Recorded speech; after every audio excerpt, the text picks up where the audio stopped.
It's nice to see you back, guys. Join me as I uncover stories of influencers who died because of their own dumb decisions. From a creator who stepped too far back on a mountain, to a hustle culture creator launching a no-sleep challenge that pushed him into a state he would never wake up from. It was July 18th, 2018. The Dolomites, northern Italy. Late afternoon light turning limestone ridges gold. The summit was narrow, exposed on both sides.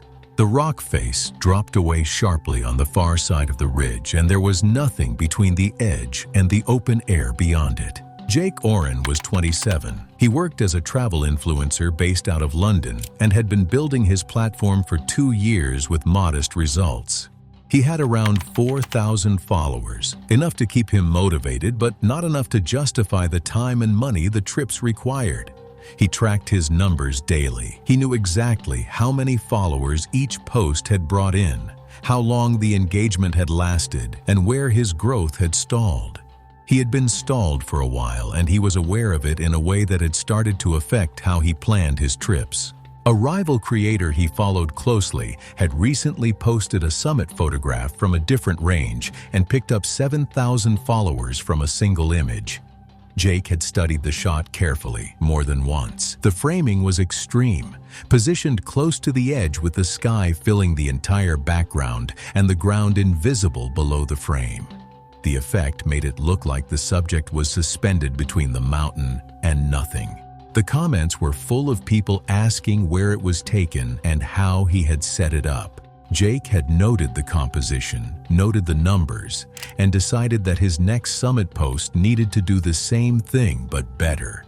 He started planning the Dolomites trip within a week of seeing the rivals' numbers. He had no mountaineering experience. He had done day hikes, mostly flat, and owned boots he had bought the previous month after watching a gear review on YouTube. He had also watched 2 videos about the Dolomites specifically, which he felt was sufficient research. He booked the trip alone. I have to be honest, I've covered influencer cases before, and I've tried hard to understand the logic. But booking a solo technical ridge climb with no experience because someone else's photo did numbers is the kind of decision that is difficult to defend. He chose the ridge specifically for the visual. He had researched it before the climb and knew it offered the unobstructed drop the shot required.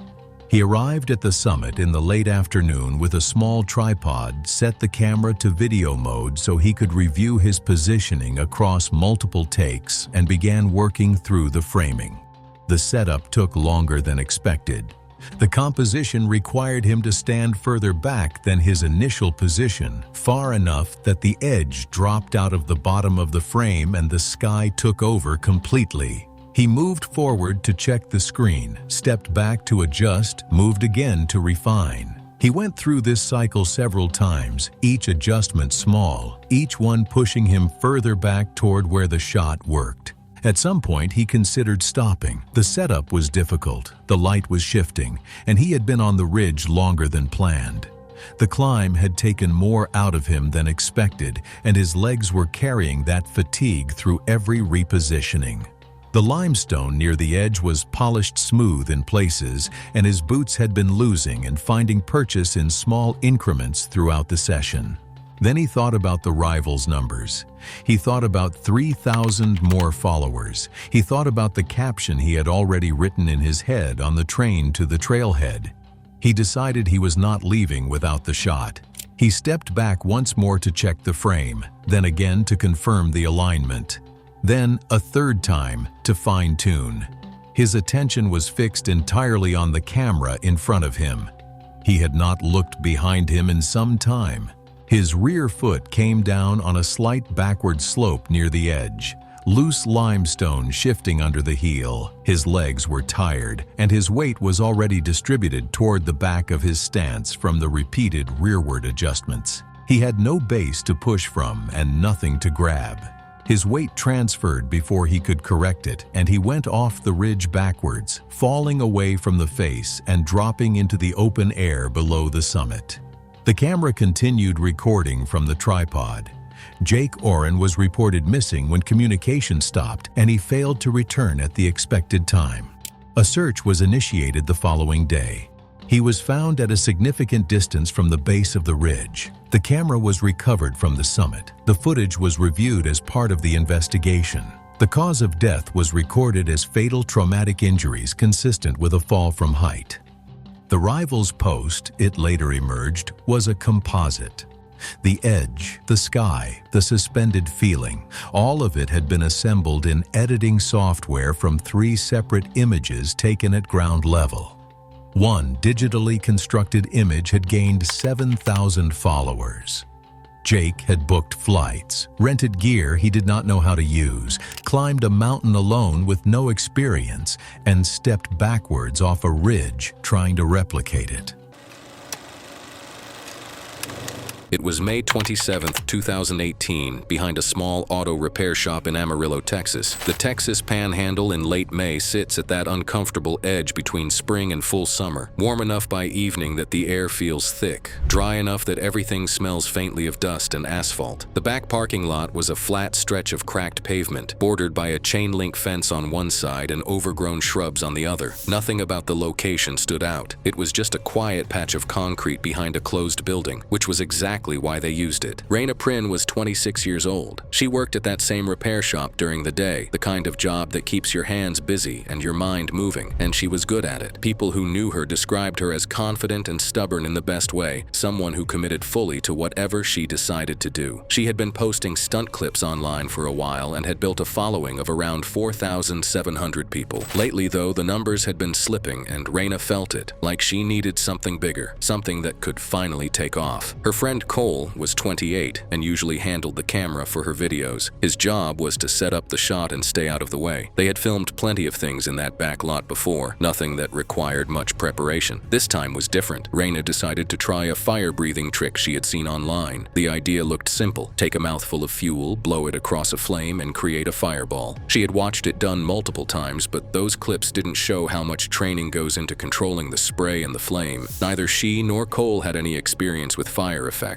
She filled a plastic bottle with lighter fluid and lit a rag torch soaked in gasoline, which burns hotter and less predictably than the fuels professionals use. Cole set the camera on a tripod about 10 feet away. The setup looked manageable, the lot was open, and Raina felt like she understood what she was doing. I honestly believe that if Cole had just said no, if he had refused to film and walked away, Raina might still be alive, and that's something I imagine he has to live with every single day. What happened next was pieced together from Cole's account and the footage recovered at the scene. Raina took a mouthful of lighter fluid and blew it across the torch. The first attempt worked. A fireball pushed outward and faded the way she expected. She reset and tried again. The spray came out uneven, not a fine mist, but a broken stream. Some of the liquid fell back onto her face and shirt, leaving fuel on her skin. When the torch moved closer, the flame followed that fuel back toward her. Fire caught near her mouth almost instantly. It spread across her face and onto her shirt just as quickly. The fuel on her clothing ignited across her chest and arms. She dropped the torch. Cole ran toward her and tried to beat the flames down, but the fire had already spread too far. She fell onto the pavement while still burning. Cole threw water on her. The flames went out after several seconds, but the damage was already done. Raina was unresponsive when emergency crews arrived. Responders found severe burns across her upper body, with injuries consistent with flash burns and inhalation of hot gases. Raina Prin was pronounced dead after being transported to the hospital. The official cause of death was listed as thermal injuries from accidental ignition of flammable fuel. Investigators recovered the bottle, the torch, and the camera. The footage confirmed the sequence of events. Authorities concluded that using gasoline and lighter fluid without training or safety equipment created conditions where ignition could spread unpredictably. Professional fire performers normally use controlled fuels, safety gear, and spotters with extinguishers, none of which were present. What's clear in Raina's case is that she wasn't reckless in the way people assume. She had watched the trick and thought she understood it. But watching something and knowing how it works are different things, and that gap is exactly where this went wrong. It was June 2015, a private property in Mendocino County, grass terrace 80 feet above the Pacific, open on 3 sides to consistent onshore wind. Guests in white chairs facing a floral arch at the cliff edge, ocean behind the efficient, beautiful location. genuinely difficult to work in. Callum and Neve Austin had built their lifestyle brand around the idea that their life looked better than yours. The wedding was the peak of that, a cliffside ceremony fully documented for their channel. The venue picked as much for how it would look on camera as anything else. The drone footage was the centerpiece. They had hired a professional crew for it, and the lead operator had run the same setup across more than a dozen weddings without a problem. He had planned a series of passes, starting high and ending with a low sweep over the seated guests during the vows. It was going to look incredible. That was the whole point. Priya was 44, a close friend of the bride's family, who had flown in from Portland for the ceremony. She was seated in the third row, slightly left of center. She had helped Neve with planning in the weeks leading up to the wedding and had been looking forward to it for months. One of the operator's assistants had flagged the wind that morning.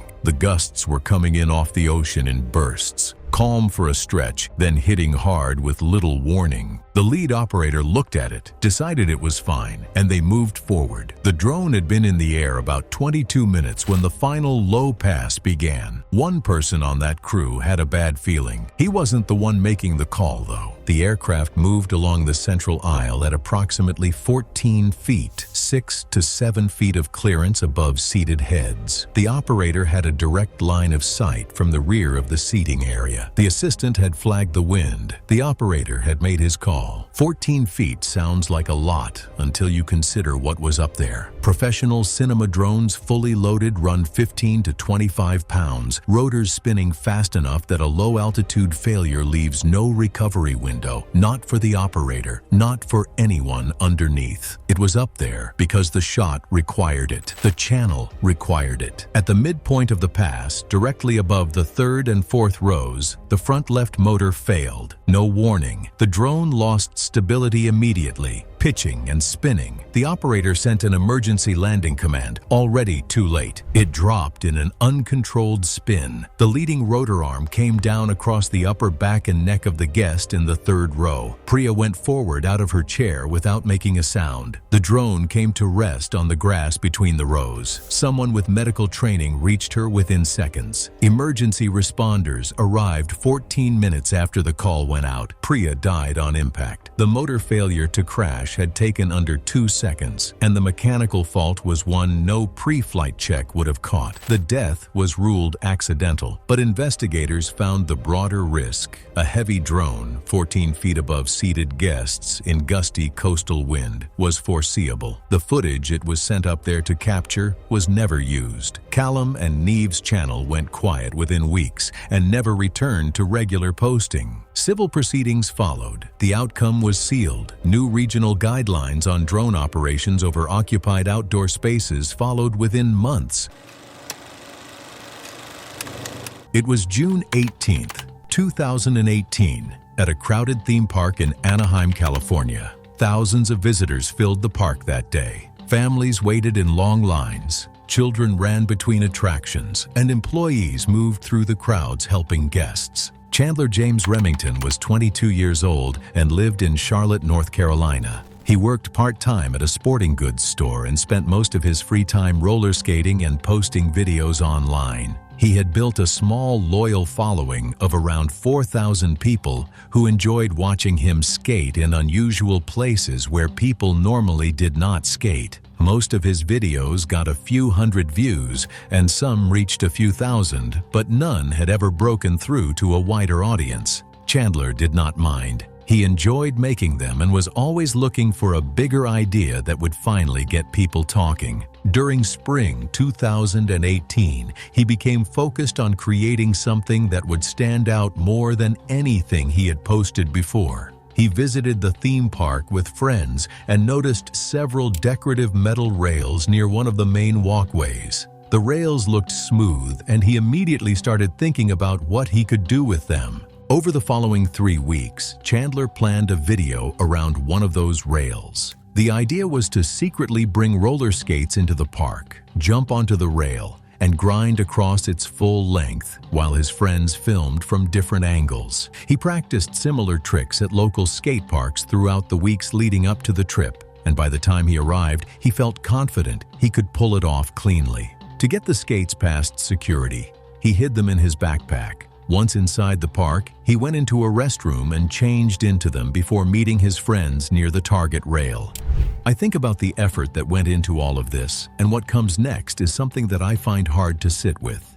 From a distance, the rail had looked straight forward. Up close, it was a decorative handrail running beside one of the main walkways. It had not been built for skating. Underneath the rail were several metal support brackets spaced along its length, and at the far end, the rail curved toward a steel barrier protecting a maintenance access area. Chandler had noticed both details during his earlier visits and had believed the brackets would not interfere and that there would be enough space to exit the grind before reaching the curve. He had made that judgment while standing still looking at it from the side. He had not accounted for how fast everything would look once he was moving. Shortly after lunch, he spotted a brief gap in foot traffic and decided it was time. He pushed off and built speed before any nearby employees could register what was happening. He jumped and locked onto the rail. The first section went perfectly. He held his balance and moved smoothly across the metal surface. His friends cheered from the side while filming. Nearby guests stopped walking and turned to watch. Then he reached the final section. At skating speed, the curve arrived much faster than he had expected. The rail was shorter than it had looked from the walkway. He realized almost immediately that he had less room to exit than he had planned for, and shifted his weight to jump clear of the rail before the curve. As he moved, the frame of one skate caught a metal support bracket underneath the rail. The contact stopped part of his momentum instantly and threw him forward out of the grind. He had no way to recover. He went headfirst into the steel maintenance barrier beside the pathway. The collision knocked him unconscious immediately, and his body dropped straight down onto the concrete below his head, hitting the surface a second time with the full weight of the fall behind it. He did not move after landing. Nearby guests ran toward him immediately while others called for help. His friends dropped their phones and rushed over. Park employees arrived quickly and called for emergency medical assistance. Paramedics reached the scene within minutes and began treatment at the scene before transporting Chandler to a nearby hospital. Doctors found multiple skull and facial fractures along with a severe traumatic brain injury caused by the impacts with both the steel barrier and the concrete. Emergency surgery was performed, but his condition continued to worsen. Chandler died on June 20, 2018, from complications of the brain injury. The medical examiner ruled his death a fatal traumatic brain injury caused by successive head impacts against a steel barrier and concrete. Investigators reviewed security footage, witness videos, and guest statements, concluding that Chandler lost control while attempting to exit the rail near its curved end after misjudging his speed and available space. He misjudged the speed. I keep coming back to that gap between what something looks like and what it actually is when you are moving through it. The video his friends recorded was never uploaded. It was July 18, 2017, and the Glamis sand dunes in California were living up to their reputation. Endless rolling hills of fine, pale sand reflecting the sun back from every angle. Even as the afternoon wore on, the heat was relentless, and the wind was just strong enough to keep the surface shifting. Out in the open, there's no shade, no shelter, just the sound of wind and the crunch of boots on sand. Giovanni Skell was 27. He worked in a warehouse during the week, but on weekends he filmed outdoor survival challenges. He wasn't a professional, but he was resourceful, stubborn, and always looking for the next idea to impress his small but loyal online audience. He'd done cold water plunges, makeshift shelters, and a few buried stunts before, but always with some kind of backup plan. That consistency made him feel prepared for anything. This time, the idea was a vertical escape pit. Dig a narrow hole about 6 to 7 feet deep and roughly 2.5 feet wide. Fill it with loose sand while he stood upright and try to climb out using only his body. 2 friends were there to dig and film. The whole thing was supposed to be endurance content, not a risk-your-life stunt. The pit was dug into fine, dry dune sand. No wall reinforcement, no boards, just a vertical shaft carved into the dune. The thinking was that loose sand would be easier to move through than packed dirt. He said on camera that the softness would work in his favor. They started shoveling sand around his legs, then up to his waist, chest, and finally his shoulders. The sand settled quickly, filling every gap and pressing in from all sides. I actually visited Glamis a few years ago, and I remember how deceptively heavy that sand feels when you try to move through it. It's nothing like the beach. It's dense, and it shifts under your weight in a way that makes every step a struggle. Watching the footage, you can see Giovanni's confidence at first. He flexes his arms, tries to wiggle his legs, but as the sand rises, his movement gets more limited. By the time it's up to his neck, he's basically locked in place. Every exhale lets the sand settle tighter around his chest and abdomen. He tries to push upward, but the sand absorbs the force. His chest expansion becomes visibly limited. Breathing gets shallower, shoulders barely moving. The friends keep filming, encouraging him, but the tone shifts as it becomes clear he's not making progress. He starts to lean forward, trying to shift his weight, but the sand presses in harder. Breathing gets faster and more shallow. No panic, just a slow realization that he can't get enough air. His movement slows, becoming minimal with no clear recovery. He's still upright, but the sand is holding him in place. His friends start digging immediately, but every shovelful they remove is replaced by more sand collapsing into the pit. Several minutes passed without a successful extraction as the sand continued collapsing inward. Extraction is delayed by the unstable walls and the sheer volume of sand flowing back in. When responders finally reach him, there's no visible breathing or movement. The cause of death was determined to be compressive asphyxia due to external pressure preventing chest expansion. No other trauma, no injuries beyond compression marks left by the sand. The pit itself is partially collapsed, unstable even during recovery efforts. I spent 3 hours researching this, and what I found shocked me. There are dozens of cases where people underestimate how quickly loose sand can trap and suffocate someone. It's not dramatic, it's just physics. And in Giovanni's case, it was a situation that turned into a trap before anyone realized what was happening. It was October 29, 2017, in a rented townhouse 2 blocks from the waterfront in Gold Coast, Australia. And by the time anyone understood what the cameras had recorded inside that dining room, the person who had set them running was already long gone. Lily Cameron was 27 and had spent 2 years building a small but loyal audience around veganism and coastal living. She posted recipes, beach walks in bikini, and occasional skincare content with roughly 2,000 regular followers who engaged in a way that felt personal rather than transactional. Followers made her recipes and wrote back to say so. She shared the townhouse with a university friend who worked evenings at a local hospitality venue. By most accounts, Lily was organized and earnest with a single practical goal: grow the channel into something that could eventually sustain her as an influencer. The Halloween special had been announced 3 days prior. The concept was a blindfolded ASMR pumpkin carving challenge. The sounds of the knife, pulp, and seeds were the content itself. She set up 2 cameras, wore a bikini for the thumbnail component, and selected the sharpest paring knife in the kitchen because it made practical sense for carving. In isolation, none of those individual decisions was unreasonable. I think the blindfold was the one choice that made every other variable unmanageable. She spread plastic sheeting across most of the dining table, but pumpkin pulp and seeds migrated beyond the covered area and onto the floor before the recording was more than a few minutes old. The camera angle captured the moment the knife redirected. She had been working on the lower section of the pumpkin face when the blade deflected off a denser internal section and drove upward into the very upper inner thigh near the groin. The footage shows no immediate reaction. A pause, several seconds of stillness, and then a reach downward. Dark saturation spread across the seat of the chair within 15 seconds. She pulled the knife free. Blood began pooling beneath the chair. She tore the blindfold off, stood, and her right foot found the pumpkin seeds on the floor. She went backward and left, and the side of her head made full contact with the corner edge of the heavy wooden table. She was dazed.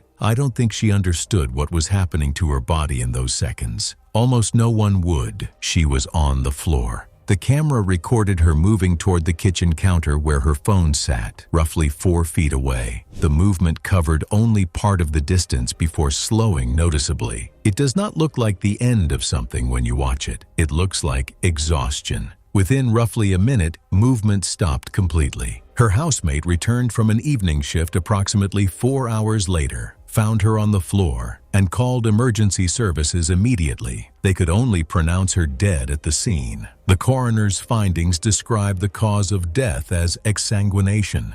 Her housemate gave a formal statement and was not publicly questioned beyond that. The channel was taken down by a family member within 10 days, and all footage was surrendered and retained as part of the investigative record. No content format is worth removing your ability to catch a mistake before it becomes fatal. And blindfolding yourself with an unsheathed paring knife in a small room did exactly that. It was March 18, 2019, Atlanta, Georgia, a weekday morning in a small apartment on the east side of the city. The blinds were still down. The camera was set up on a tripod facing the desk, already recording, the red light blinking in the quiet of the room. Malik Kareem was 23. He ran a fitness content account with around 3,000 followers and had been trying to grow it for over a year.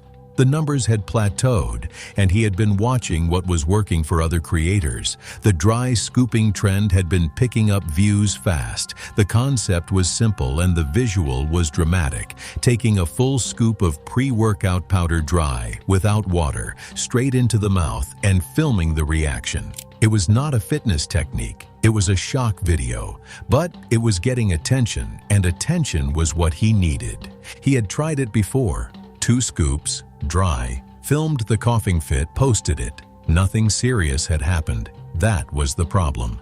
2 scoops had not produced the reaction he needed for the content to land the way he wanted it to. He decided to do 4. I want to be clear about something. 2 scoops had already made him cough hard enough to film it. That was the warning. He looked at that warning and decided it wasn't dramatic enough. He put 4 scoops into his mouth in front of the camera. The fine powder hit the back of his throat and triggered an immediate airway reflex, causing intense repeated coughing as his body tried to clear particles irritating the upper airway. He leaned forward and coughed for close to a minute. His eyes were watering and his throat was burning. He was agitated and still on camera, and the content was not going the way he had planned. 4 scoops had already made him cough hard enough to pause filming. That should have been the limit. It wasn't a warning to him. It looked like a bad take. Instead of stopping, he reset and tried to make it bigger. He mixed 4 more scoops with water and drank it quickly, trying to wash down what was still coating his throat and get the video back on track. The problem he was solving was not the reaction, it was the footage. 8 scoops total, consumed within a few minutes, on an empty stomach, the full load now moving into his system. Pre-workout powder is not a prop. A single scoop typically contains between 150 and 300 milligrams of caffeine, often alongside other stimulants designed to accelerate heart rate and blood flow. 4 scoops on an empty stomach is not a larger version of 2 scoops. Once swallowed, the powder dissolved and was absorbed from the gastrointestinal tract, delivering a rapidly rising stimulant load into circulation over a short window, faster than the body could comfortably compensate for at that dose, and he had taken 8. Early symptoms appeared within minutes. His heart rate began climbing, the kind of escalation that sits above what the body can comfortably absorb, and continued to build rather than level out. He stood up and started pacing. He pressed his hand against his chest. The feeling there was not pain exactly, but it was wrong and it was getting worse. His breathing was fast and uneven. He sat back down and tried to slow it. Over the next several minutes, the chest discomfort deepened and continued to worsen. The high stimulant load was driving sympathetic overactivity, flooding his system with the equivalent of an extended adrenaline surge, increasing cardiac excitability and progressively destabilizing the heart's electrical rhythm. His heart rate kept climbing. The electrical instability kept building with it. The symptoms did not ease. They built until they did not build anymore. He collapsed in the apartment. The camera was still recording. His roommate found him unresponsive later that morning. Paramedics were called and arrived quickly. Resuscitation was attempted at the scene and continued on the way to hospital. It was not successful.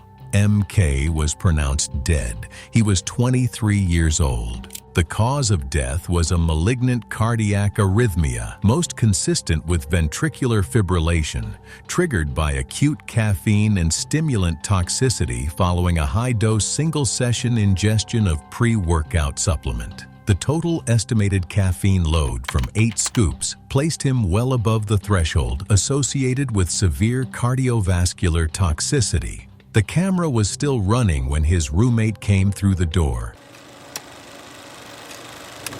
It was March 9, 2017 in Wichita, Kansas, the kind of late winter day where the sky stayed flat and gray from morning to afternoon, the air cold enough to keep most people inside. Nothing about the day stood out. No unusual weather, no reason for anyone to remember it, except for what happened inside a residential garage on the east side of the city. Jackson Gort was 21 years old. He worked nights at a grocery store, stocking shelves after closing, the kind of job that left you tired by morning and restless by afternoon. He wasn't the type to sit still. Friends described him as someone who always needed something going on, always chasing the next idea, the next reaction, the next thing that might get people talking. He had a small online presence, around 4,200 followers on a shock challenge page he ran out of the garage of the house he shared with 2 roommates. It wasn't fame, but it was enough to keep pushing. His roommate Tyler was 22, the one who usually held the camera. The 2 of them had been putting out videos for a while, dumb dares, gross out challenges, the kind of content that got a few hundred views if you were lucky, and lately, that's exactly what they were getting, a few hundred. Jackson had been frustrated about it. He felt like they needed to go further, do something that would actually make people stop scrolling. He kept saying they needed something extreme, something that could finally go viral, and that belief drove the next decision. Tyler suggested using a live feeder animal. They had both seen similar clips online, and the idea seemed simple enough. That same day, they went to a flea market and bought a small live feeder rat from a vendor selling reptile supplies. Jackson decided the video would look more authentic if the animal were alive rather than cooked. That detail mattered to him. He wanted it to feel real. They set up in the garage, a tripod on a workbench, a bright shop light aimed at a folding table, a camera pointed at the open space in front of it. The setup was basic, but functional. Jackson told the camera what he was about to do. Swallow the rat whole, no cuts, no stopping the recording. Tyler hit record and stepped back. Jackson held the rat by its tail over the table. The animal reacted immediately, twisting and biting his thumb hard enough to make him pull back. He grabbed it again. He pushed the rat's head toward his mouth, still talking to the camera as it twisted in his grip. The rat clawed at his lips as he forced it further in. To me, that moment, when the rat first bit him and he grabbed it again anyway, is the part that's hardest to sit with, because that was the last real chance he had to just stop. The moment it stopped looking like a stunt and started looking dangerous happened fast. He tilted his head back and tried to force the rat into his mouth. As he pushed it past his gag reflex, the animal thrashed violently, and within seconds it became lodged in his throat, blocking his airway before he could react. He started choking immediately, bending forward and grabbing at his neck as panic set in. He tried to reach into his mouth to pull it out, but couldn't get a grip, gagging and struggling for air as the obstruction slipped deeper with each attempt. Tyler put the camera down and tried to help, reaching in as far as he could, but he couldn't reach far enough to get a hold of it. Jackson dropped to his knees on the concrete floor. Within a few minutes, his movements slowed, then stopped completely. Tyler called emergency services. Paramedics arrived and worked to remove the rat from Jackson's airway. Despite their efforts, he was pronounced dead at the scene. He was 21 years old. The official cause of death was listed as asphyxiation due to airway obstruction. Investigators noted the camera had been recording the entire time and was still running when officers entered the garage. The rat and the camera were both collected as part of the report. report. There were no other witnesses beyond Tyler whose account matched what the footage showed. What the report couldn't capture, and what I keep coming back to, is how ordinary the setup was. A garage, a shop light, a camera on a tripod. Jackson wasn't reckless in the way people imagine. He was someone who wanted more views and kept pushing the line a little further each time until one afternoon the line wasn't there anymore. The channel never posted another video. It was October 2015 on a privately owned farmstead about 40 miles east of the California coast. Trees packed in close, air thick with wet pine and rotting leaves. An old barn converted into an event space with forest on 3 sides and no neighbors for miles. Exactly the kind of place Torin Vasca had been building his entire channel around. Torin Vasca was 34, and he'd been running his foraging and natural living channel since 2013. Wild plant identification, seasonal harvests, fermentation, the whole thing. For the rehearsal dinner, he wanted the menu to reflect that, so in the 2 weeks leading up to the wedding, he had been foraging across the property and the surrounding forest, collecting ingredients he planned to serve to his closest family and friends. Callum Drew was 31. Torin's younger brother and only sibling. He'd driven up from Sacramento 2 days early just to help with setup. Freelance carpenter, no medical history, completely healthy. Someone who shows up before anyone asks and eats whatever's put in front of him without a second thought. A very fun person to be with, except that night, it was the worst thing about him. The night of the rehearsal dinner, Torin put together the spread himself. Foraged ingredients, homemade everything, true to his brand down to the last dish. One of the appetizers was a mushroom dish, sautéed in butter, passed around alongside bread and a charcuterie board. 14 people ate from it. Callum went back for seconds and finished what was left. The dinner went well, people had drinks, and went to bed. The next morning was the wedding day, and everyone felt completely fine. Torin and Willa got married. The reception ran long. Callum gave a toast and got on the dance floor. A normal night by every measure.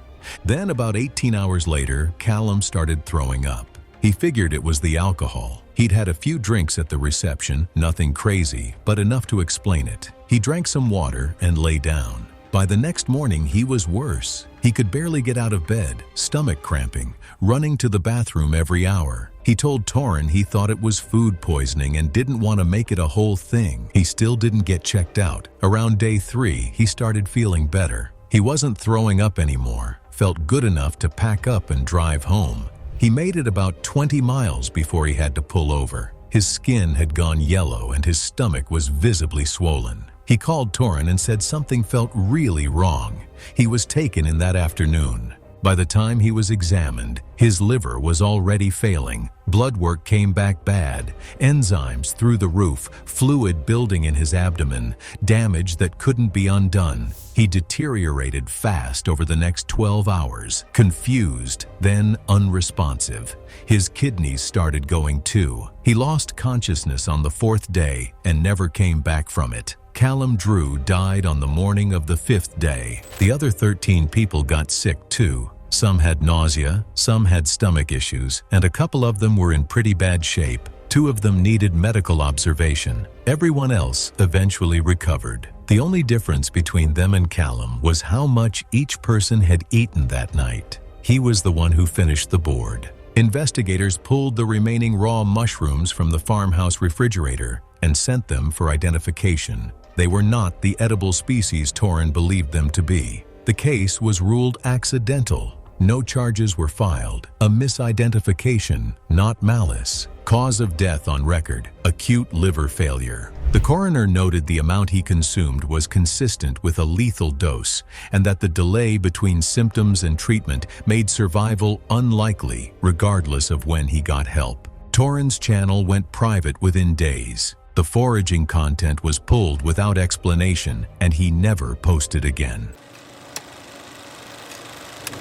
It was the afternoon of May 22, 2019, at a large theme park in Orlando, Florida. Long lines stretched outside popular attractions. Employees moved through the crowds helping guests, and music played throughout the themed areas. Gertrude Adira was 31 years old and lived in Jacksonville, Florida. She worked as a chef at a local restaurant and made videos in her spare time focused on food, travel, and places she visited on her days off. Over time, she had built a loyal following of around 6,900 people. She was not widely famous, but her followers liked her personality and interacted with her posts regularly. A few months before the trip, she noticed that videos filmed from unusual locations got more attention than her normal uploads. She began looking for places that looked dramatic on camera, even when the actual situation was far less exciting than it appeared. Around that time, Gertrude decided she wanted to create a fantasy-themed video unlike anything she had posted before. After watching costume creators online, she built a large set of decorative wings from lightweight craft materials.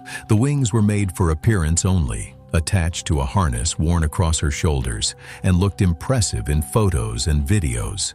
While testing them at home, she jumped from short walls and benches a few feet off the ground while wearing them. She always landed fine. Because nothing bad ever happened, she slowly started convincing herself that the wings made her jumps feel slightly safer and slowed her descent a little, even though they were decorative props with no ability to carry weight or create any lift at all. And that progression is something I find genuinely unsettling. Every safe landing from a few feet up became evidence to her that the wings were doing something until what happened next. On May 22nd, Gertrude visited the theme park with her younger sister. They planned to spend the day filming content and enjoying the attractions. During the afternoon, Gertrude noticed a decorative rock formation inside one of the themed sections of the park. The structure looked natural, but had been built as scenery and was not designed for climbing. Parts of the area had barriers and signs telling guests to stay out. From where she stood, Gertrude decided the formation was the perfect background for the video she had been planning. The higher position would make the wings stand out against the sky and create the impression she was about to glide. She climbed up anyway. Her sister stayed below with a camera while Gertrude made her way up through the decorative structure. Several guests nearby noticed what she was doing. A park employee spotted her and began moving toward the area. Gertrude jumped before anyone could reach her. The plan was to spread the wings as she dropped and create footage that would look impressive on camera. She had jumped in the wings before from a few feet up and walked away fine every time. She believed the same thing would happen now.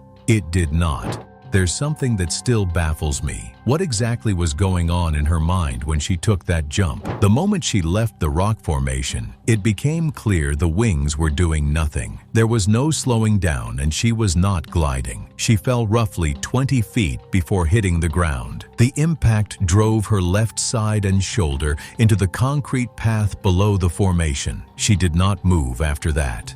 Her sister dropped the camera and ran toward her immediately. Guests nearby rushed over and called for help. Her sister was standing right there, holding the camera. She filmed the whole thing. I don't know how you process being the person holding that footage. Park employees secured the area and directed first responders to the scene. Paramedics arrived within minutes and began treating Gertrude before transporting her to a nearby hospital. Doctors found severe blunt force traumatic injuries from the fall. Despite emergency treatment and continued efforts by medical staff, her condition could not be stabilized. Gertrude Adira died later that day. The medical examiner recorded her cause of death as fatal blunt force traumatic injuries consistent with a fall from a height of approximately 20 feet onto a hard surface. Investigators reviewed witness statements, security footage, and the video recorded by her sister. They found no structural failure or park malfunction. What began as a Leandro for views ended in the most horrible way. It was November 11th, 2018, and Austin, Texas was sitting in that comfortable mid-fall pocket. Low 60s, overcast, the kind of evening where most people were inside with the windows cracked. The city was winding down for the night, and in a second-floor apartment off one of the quieter residential streets, the kitchen light was on and a camera was already running. Henrik Trans was 31. During the day, he did freelance work, odd jobs, nothing consistent. But online, he'd built a small following around food challenges, specifically spice challenges. He'd been doing them for a while, starting with standard hot peppers and working his way up through extracts and sauces most people would never touch. His audience liked watching him suffer through it, and he leaned into that. It was his thing. Escalation pushed him further. By late 2018, Henrik had moved past peppers and obtained a highly concentrated capsaicin extract not meant to be consumed directly. The challenge that night was simple: one undiluted drop onto the tongue. He set up in his apartment kitchen. Basic camera on a counter. A live audience feed is running. He had milk and water nearby, his version of a safety net. No one else was in the apartment. I spent a long time sitting with this detail because it changes everything about what happened next. Just Henrik, a camera, and a glass applicator. His prior experience gave him confidence. He'd handled extracts before. He'd coughed, sweated through it, and recovered. But what the footage shows is that this was different from the first second. The drop hit his tongue, and the reaction was immediate: violent coughing, deep, uncontrolled gagging. His body rejected it instantly. Saliva flooded his mouth, and he tried to swallow and cough at the same time, two reflexes fighting each other. His airway was caught between clearing itself and being overwhelmed. He reached for the milk. His hand knocked it sideways. It spilled across the counter. The coughing didn't stop. It came in continuous fits without a full breath in between. Every attempt to inhale triggered another cough before his lungs could fill. At one point, he managed a partial breath, and that's when it shifted. The coughing turned wetter. He gagged hard, and a small amount of liquid came up. Instead of clearing it, he inhaled mid-spasm. That's where it likely crossed into something more dangerous. Material entering the airway instead of being expelled. He bent forward over the counter, still coughing, still unable to get a controlled breath. I've covered a lot of stories on this channel, and this one is hard because you can hear it. The sound of someone trying to breathe and just not getting there. There's a brief stretch where the coughing stops entirely. Not because it resolved, but because the airflow stops. His coordination slipped, and his hands no longer gripped the counter properly. During one prolonged episode, he lost his balance and fell onto the kitchen floor. After the fall, there was no coordinated movement and no return to effective breathing. Emergency services were called by a neighbor who heard the commotion. By the time they arrived, Henrik was unresponsive. He was transported to the hospital, but was pronounced dead shortly after arrival. Investigators reviewed the recording and documented a collapse during prolonged respiratory distress. No evidence of external injury. The cause of death was consistent with severe airway irritation with possible aspiration. The extract container was recovered and logged. It was August 11, 2015, on a sun-bleached stretch of roadside in Rostov Oblast, Russia, where a wooden sign and a rusted chain were the only things standing between a paying tourist and something that had never fully agreed to be tame. Lenya Moroz was a 25-year-old influencer focused on backpacking routes filmed in fantasy costumes, elaborate character builds worn in forests, ruins, and markets. She had a reputation among her audience for committing fully to the aesthetic regardless of location. That day, she was dressed in layered fabric and synthetic fur, a character from Diablo 4, and she had driven to a roadside attraction that offered photographs with a captive brown bear as its main draw. It was the kind of place that exists in the margins of rural tourism, unregulated, informal, built on the novelty of proximity. She had identified the location weeks earlier and planned the shoot around the bear specifically.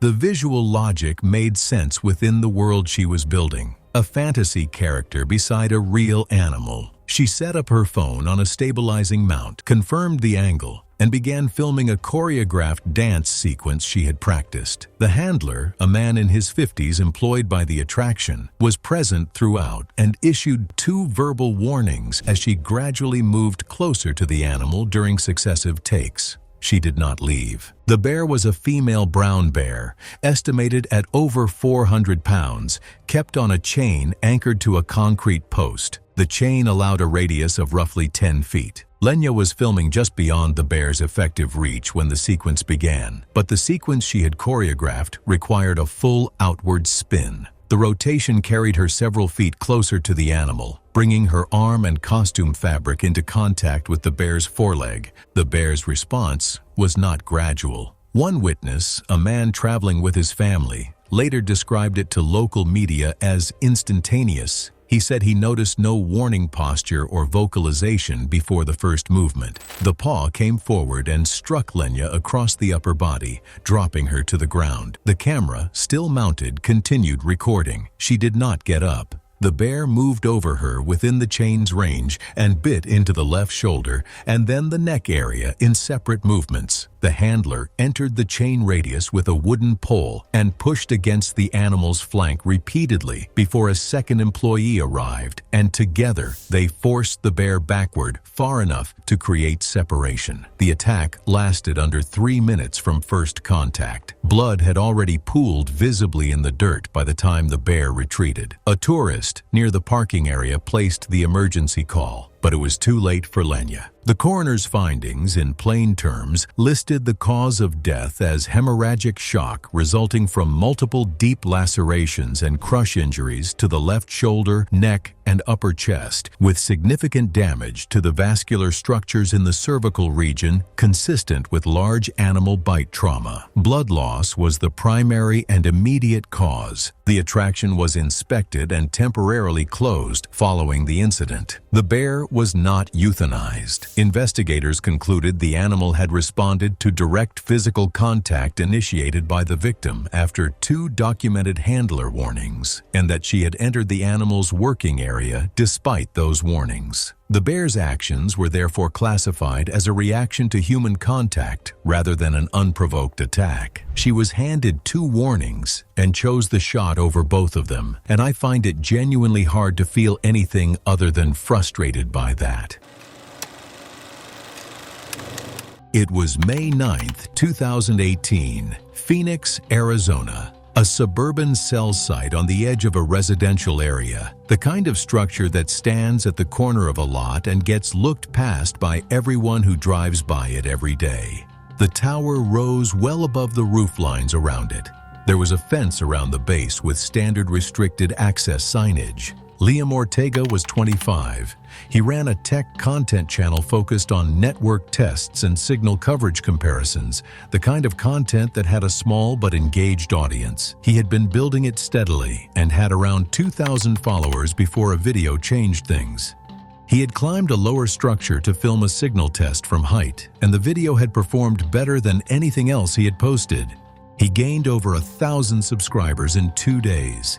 He watched his count move from just over 2,000 to just over 3,000, and he understood exactly what had caused it. The height had made it. The risk had made it.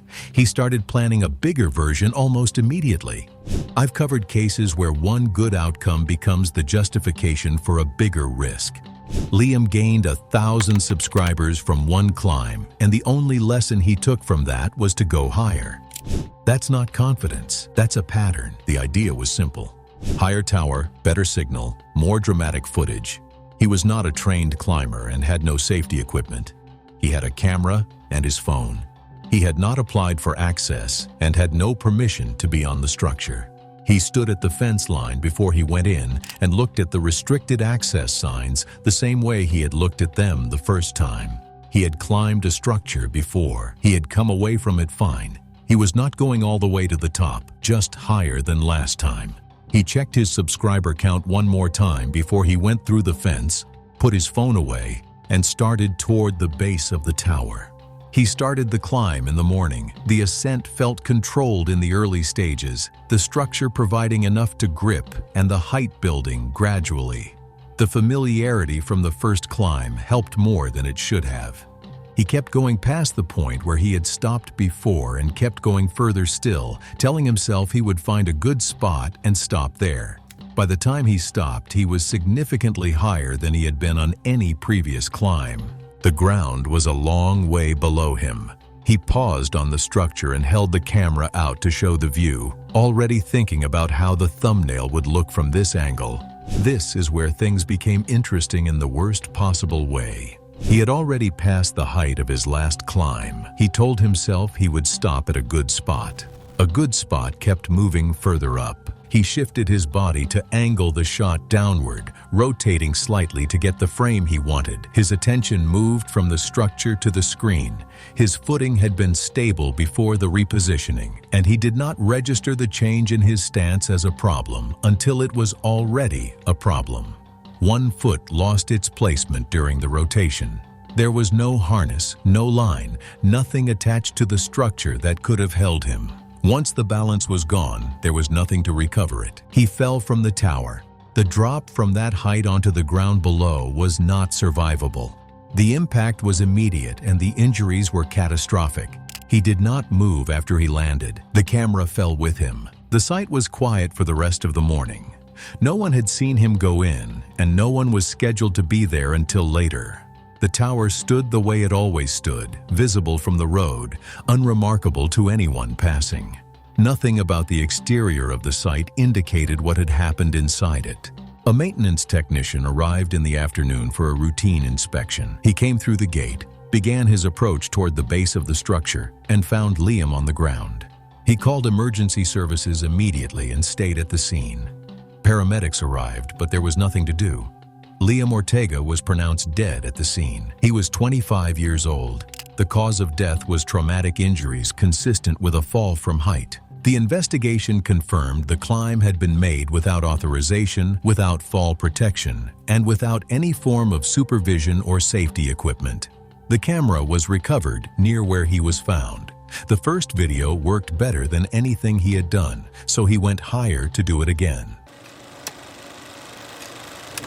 It was June 18, 2016, at a public picnic area near a lake outside Tampa, Florida. Mid-June in that part of the state means humidity that settles on your skin the moment you step outside, the kind of afternoon where the air feels heavy and the grass stays damp even without rain. The picnic area was a flat, open stretch of lawn bordered by trees on one side and the lake on the other. Quiet that day, a few people nearby with enough open space to set up a camera without anything getting in the way. Kylie Vane was 23 years old. She worked part-time at a clothing store, the kind of retail job that keeps you on your feet and leaves your evenings free. She was outgoing and comfortable in front of a camera. Friends described her as someone who lit up when people were watching, someone who leaned into attention rather than away from it. She had been posting short challenge videos online and had built a following of around 3,800 people. The numbers had been soft lately, and Kylie wanted to do something bigger, something that could actually take off. Her friend Dylan was 24 and worked at a small local pet shop. He wasn't a trained handler,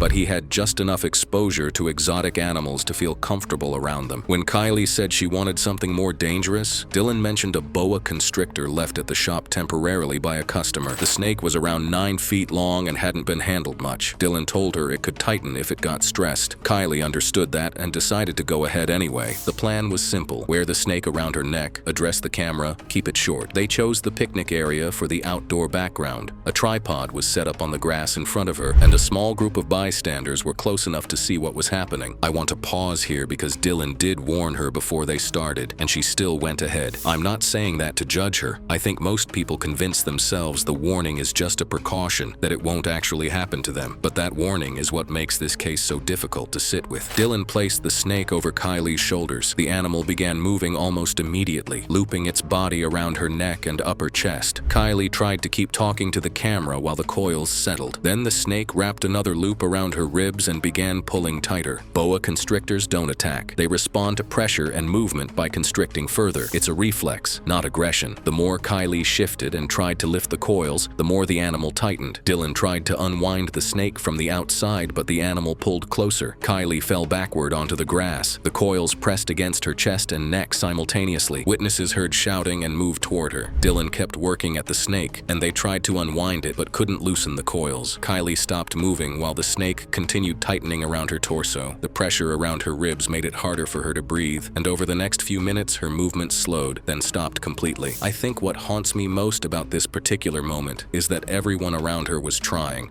hands grabbing at the coils, people shouting, and none of it was enough, which is a kind of helplessness I hope I never have to experience. The coils finally loosened only after several people pulled the snake free together. By that point, Kylie was not responding. CPR was started while emergency services were called. Paramedics arrived and continued resuscitation efforts on the grass before transporting her to the hospital. Kylie Vane was later pronounced dead. She was 23 years old. The official cause of death was listed as respiratory compromise due to chest compression, consistent with constriction by a large snake. Investigators reviewed the footage from the camera, which had been recording throughout. The snake was removed by animal control officers. The investigation concluded the animal's behavior was consistent with a stress response. The unfamiliar environment and movement were factors that would cause a boa constrictor to tighten instinctively. Authorities noted Dylan had no formal handling credentials and the snake had not been conditioned for that kind of contact. What stands out in Kylie's case is the warning. It wasn't hidden. It was clear and acknowledged, so why go ahead anyway? It was the summer of 2017, 2 miles off the north shore of Oahu, Hawaii. Surface swells were running between 4 and 6 feet with a strong lateral current pushing from the northwest. Underwater visibility was around 40 feet. Dax and Celavurn had been running their adventure travel channel together since 2014. Extreme destinations, sponsored content, the kind of trips most people only watch from a couch. The Shark Cage Dive was the centerpiece of their honeymoon series, already partially sponsored before the wedding even happened. Sela was 27, athletic, comfortable in open water, and had done cage diving once before. She was not a certified diver, and for this dive she was using a hookah system, a long air hose connected to a compressor on the boat above instead of carrying her own tank. A hose keeping you breathing sounds like the safest thing in the world. On that dive, it was the opposite. The charter operator ran the standard briefing that morning. Stay inside the cage, keep your limbs away from the bars, do not reach outside under any circumstances. They had done this before, so they had probably heard a version of that speech already. The bait drum went into the water at around 9:15 a.m. and within minutes, 3 Galapagos sharks had moved into the area. These are not the reef sharks most people picture when they think of cage diving. Galapagos sharks run between 6 and 10 feet, and they get noticeably more aggressive around active feeding. Both Dax and Sela were inside the cage filming. The sharks were circling at around 15 to 20 feet out, close enough to look great on camera, far enough to feel like everything was under control. As the feeding picked up, the sharks got closer. One of them, around 8 feet, started circling tighter around the cage. The current had also been pushing the cage sideways since it went in, and the operator had already noticed it drifting off the anchor line. Then, at around 9:38 a.m., a strong surge hit and shoved the cage hard to the left, spinning it on its tether. Sela was in the lower left corner filming upward when it happened. The surge knocked her off balance and her left arm went through the bar gap as she grabbed for something to hold on to. Here's where the hookah hose becomes a problem. It had wrapped around the lower left bar during the rotation, and when the cage shifted, the hose pulled tight and pinned her left shoulder and upper arm against the outside of the bars. She couldn't pull back. The shark that had been making the close passes was about 8 feet away when her arm came through the bars. It redirected within seconds. Single bite, left arm just below the elbow. The force of it pulled her arm further out before the shark let go and turned away. Dax got to her from across the cage almost immediately. The crew above had seen the surge and were already hauling the cage up. She was on the deck in under 2 minutes. The bleeding was immediate and heavy. A tourniquet went on. The boat was 2 miles from shore, 18 minutes at full speed. Sela lost consciousness about 6 minutes into the transit. By the time the boat reached the harbor, her pulse was gone. She was pronounced dead shortly after arriving at shore. The post-mortem confirmed she died from from blood loss. The bite had cut through the main artery in her forearm, and 18 minutes on a boat 2 miles from shore was simply not enough time. The cause of death was ruled accidental. The investigation pointed to the cage drifting off the anchor line and the hookah hose wrapping around the bar as the two things that put her arm outside the cage in the first place. No charges were filed. The operator's permit was reviewed and additional safety requirements were put in place for similar dives in the area after the case closed. The honeymoon series was never published. Sponsors quietly withdrew, and Dax posted a single statement to the channel shortly after. The account has not posted since. It was the afternoon of September 19, 2015, at a county fair in Orlando, Florida. The fairgrounds were packed with families, teenagers, and tourists enjoying the weekend. Caspian Moore Dunmore was 21 years old and lived in Orlando. He worked part-time at a sporting goods store and spent much of his free time with friends and posting videos online. He had around 2,300 followers and enjoyed making content showing him trying different activities and challenges at local events. Outside of social media, Caspian was active and athletic. He had played sports growing up and liked testing himself physically. Friends described him as someone who was always willing to try something new and who got more interested in doing something the moment he saw someone else do it first. Earlier that afternoon, Caspian was standing near the Tagada, watching a skilled stunt rider inside the attraction perform a backflip while the ride was in full motion. The crowd reacted immediately.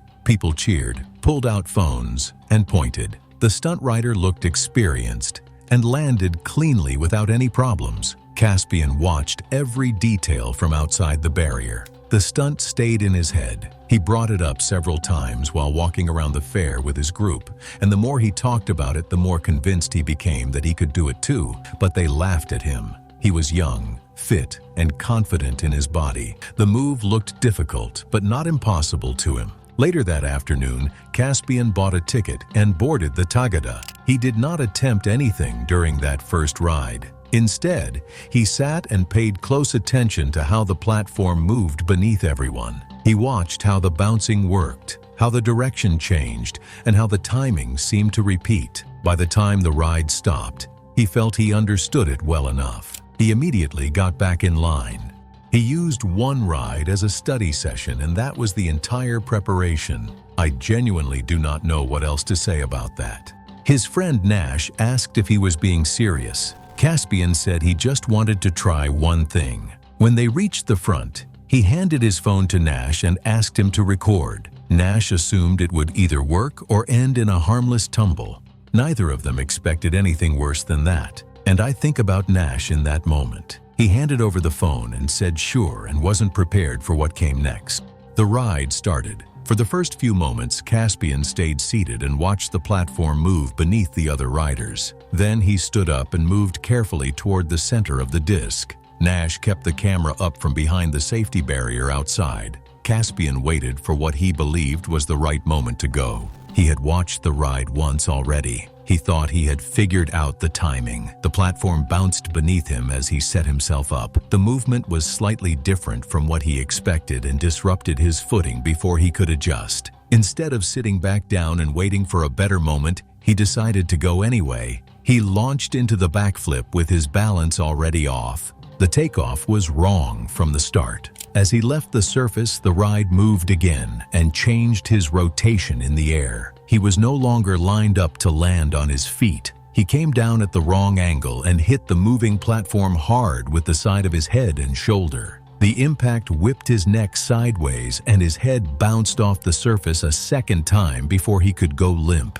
At first, some people watching assumed he had just taken a bad fall. Falls happened on the Tagada all the time, and riders usually laughed it off and sat back down. The operator kept the ride going for a brief moment before it became obvious something was seriously wrong. The ride was stopped. Staff moved into the attraction area and people nearby pressed against the barrier. Nash lowered his phone and ran toward the exit gate. Emergency crews responded immediately and transported Caspian to a nearby hospital. Doctors diagnosed a severe traumatic brain injury, but despite treatment, his condition worsened. Caspian died later that night. The medical examiner ruled his death a fatal traumatic brain injury caused by blunt force head impact during a failed acrobatic attempt on a moving fairground attraction. Investigators reviewed witness statements, ride records, and phone footage, concluding that Caspian had attempted a backflip on the moving platform after watching a trained stunt performer perform the same move earlier that day. Nash recorded the whole thing.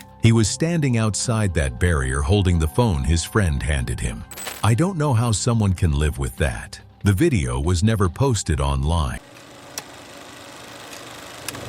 It was March 3, 2016, and the sun had already dropped behind the rooflines of a quiet suburban neighborhood on the outskirts of Phoenix. The air was still warm, mid-70s even after dark, and the only sounds were the occasional dog barking and the low hum of air conditioning units.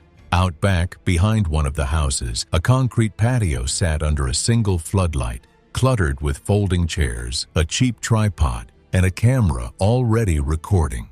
Tom Martin was 24. He worked retail during the day, stocking shelves and running a register. But at night, he ran a small challenge page where viewers voted on physical endurance tasks, filming them in his backyard. No sponsors, no team, just him and one friend behind the camera. The kind of setup where nobody was making money. They just did it because people watched. And people did watch, enough that the challenges kept escalating. The latest poll landed on a full-body duct tape wrap. Get wrapped head to toe, no tools allowed, try to break free. So that night, Tom and his friend got to work. 17 rolls of duct tape. They started at the ankles and worked up. Legs, thighs, hips, torso. The heaviest layers went around his abdomen and lower ribs, wrapped tight and repeated. The wrapping around his midsection wasn't just snug, it was pulled aggressively tight, compressing the exact area where the diaphragm needs to expand with every breath. His arms were pinned flat against his sides. By the time they finished, Tom looked like a silver cocoon standing upright on concrete. No quick-release plan, no scissors within reach. I want to pause here because this is the part that gets me. There's no villain in this story. No freak accident, just a 24-year-old wrapped in tape because strangers on the internet clicked a button. I personally think this is one of the clearest examples of how a harmless challenge crosses a line nobody sees coming. And neither of them understood what 17 rolls of tight tape around a human torso does to breathing. Once filming started, Tom tried to twist and pull, but every movement made it worse. The tape didn't stretch, it cinched tighter around his stomach and diaphragm. Within moments, his breathing shifted. His chest was barely moving.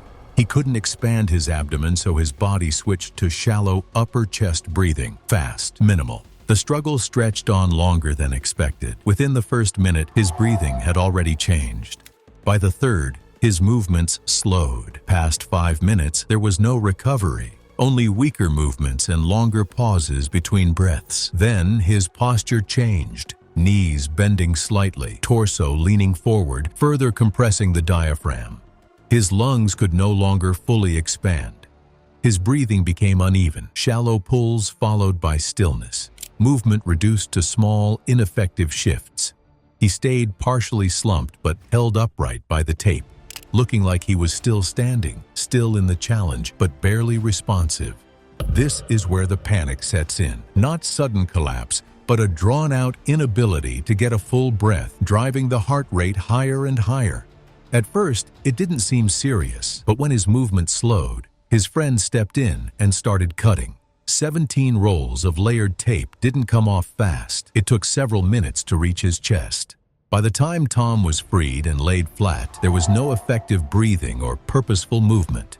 Emergency services were called, but he was pronounced dead after arrival. The cause of death was consistent with positional asphyxia due to restricted diaphragm movement and compressed abdominal expansion. There were no signs of external trauma, only compression marks across his torso. The footage documented the full progression from the initial struggle to the gradual loss of movement.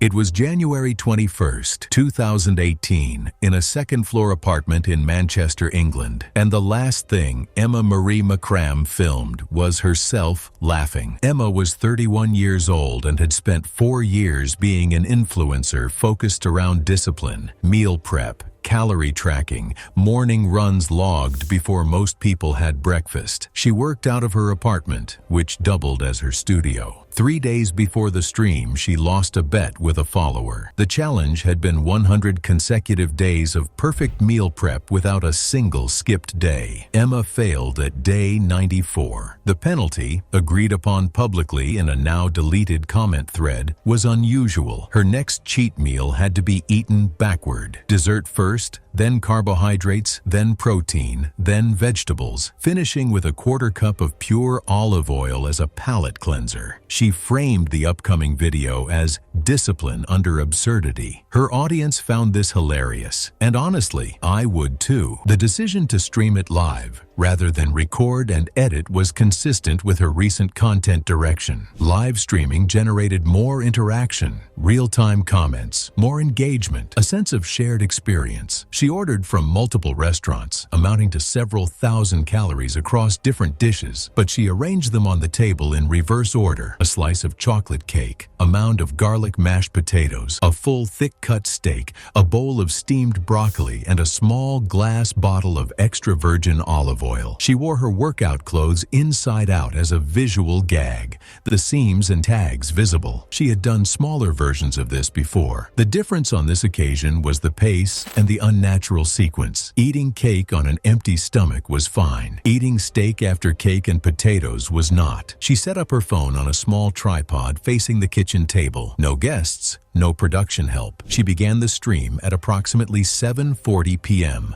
with around 15 concurrent viewers, a number that climbed steadily through the first 20 minutes. She was visibly relaxed by the informality of the format, and the comment section was enthusiastic. She finished the cake. She finished the potatoes. She laughed about how full she already was. The steak came midway through the meal, which meant midway through the reverse order it was actually the third course. It was a full cut, thick, and she had not portioned it carefully. She was mid-sentence, responding to something in the comments, when she took a large bite and swallowed before finishing the chew. Viewers in the archive footage described the change in her expression as immediate, a brief pause, then a deep, involuntary cough. The comment section filled with laughing reactions. The assumption was likely performance. She stood, reached for water, and drank. The coughing continued. A second, harder round followed, and the sound shifted from productive to dry and shallow. Several viewers later described that sound as the moment they understood something was wrong. She set the glass down and put both hands to her throat. What followed was approximately 3.5 minutes, during which she attempted self-administered abdominal thrusts against the kitchen counter's edge multiple times, repeatedly alternating between coughing, trying to inhale, and driving her upper abdomen into the counter. The impacts were visible on screen. They were not effective. Her movement became progressively slower and less coordinated. She braced against the counter with both arms, head lowered. Then she slid down along the cabinet facing, and came to rest on the kitchen floor on her side. The live stream continued. The comments had shifted from jokes to escalating alarm. She did not move again. A moderator based in the United Kingdom who was watching the stream contacted emergency services and provided Emma's address, which the moderator already had from previous channel-related correspondence. Paramedics arrived at the building approximately 11 minutes after the call was placed. Entry was forced. She was found dead beside the kitchen counter.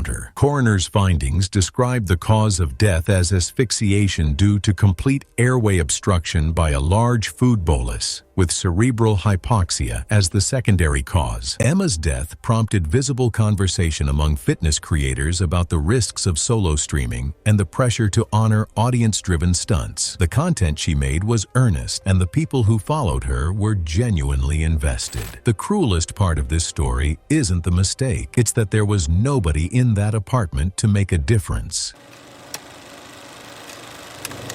It was May 3rd, 2016. Phoenix, Arizona. A warm evening in the backyard of a rented house on the east side of the city. The yard was dry and open the way most Phoenix backyards are, enough space to set up a fire bed without it being visible from the street.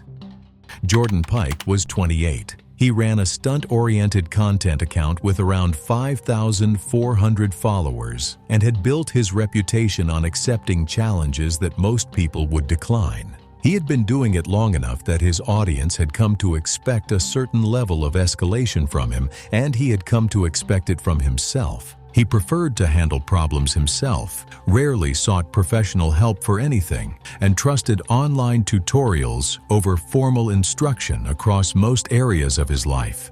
That approach had served him well enough that he had stopped questioning it.